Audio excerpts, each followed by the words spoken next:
দেশটিতে প্রতিবাদের আগুন এখন আর শুধু স্লোগানে সীমাবদ্ধ নেই, তা ছড়িয়ে পড়েছে রক্তে আর আতঙ্কে।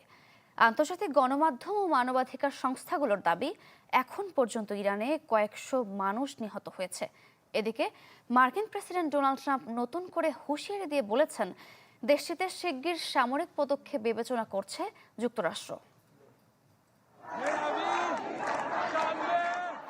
ইরানের রাস্তায় এখন শুধু বিক্ষোভ নয়, চলছে রক্তক্ষয়ী দমন অভিযান। আন্তর্জাতিক গণমাধ্যম ও বিভিন্ন মানবাধিকার সংগঠনগুলোর দেয়া তথ্য অনুযায়ী গেল 2 সপ্তাহে নিরাপত্তা বাহিনীর গুলিতে কয়েকশো বিক্ষোভকারী নিহত হয়েছেন। প্রত্যক্ষদর্শীরা বলছেন, তেহরানের পরিস্থিতি এখন যুদ্ধক্ষেত্রের মতো। রাস্তা জুড়ে রক্ত, ট্রাকে করে মরদেহ সরিয়ে নেওয়া হচ্ছে। তেহরানের কাছের একটি মর্গে ধারণ করা ভিডিওতে দেখা যায় সারি সারি 180টিরও বেশি মরদেহের ব্যাগ। আহাজারি আর কান্নার শব্দে ভারী হয়ে উঠেছে পুরো এলাকা। স্বজনেরা খুঁজে ফিরছেন নিজের আপনজনকে। যুক্তরাষ্ট্র ভিত্তিক human rights activist news agency জানিয়েছে, তারা প্রায় 500-র কাছাকাছি বিক্ষোভকারী ও প্রায় অর্ধশত নিরাপত্তা সদস্যের মৃত্যুর খবর নিশ্চিত করেছে। এছাড়া প্রায় 11,000-এরও কাছাকাছি মানুষকে আটক করা হয়েছে।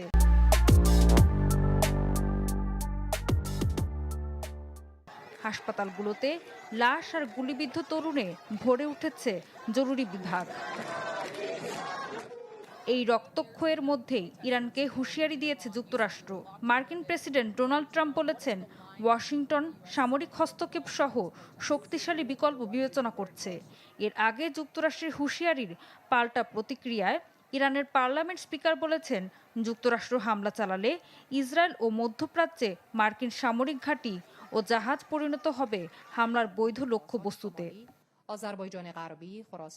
সরকার 3 দিনের রাষ্ট্রীয় শোক ঘোষণা করেছে এবং সহিংসতার জন্য যুক্তরাষ্ট্র ইসরায়েলকে দায়ী করেছে।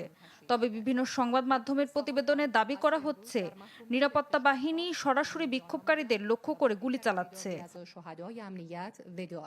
ইন্টারনেট বন্ধ থাকায় তথ্য পাওয়া কঠিন, কিন্তু সীমিত ভিডিও, প্রত্যক্ষদর্শীর বর্ণনা আর মৃতের সংখ্যা একটাই বাস্তবতা তুলে ধরছে, ইরান এখন গভীর রাজনৈতিক ও মানবিক সংকটে। ঋতু সাহা, চ্যানেল 24।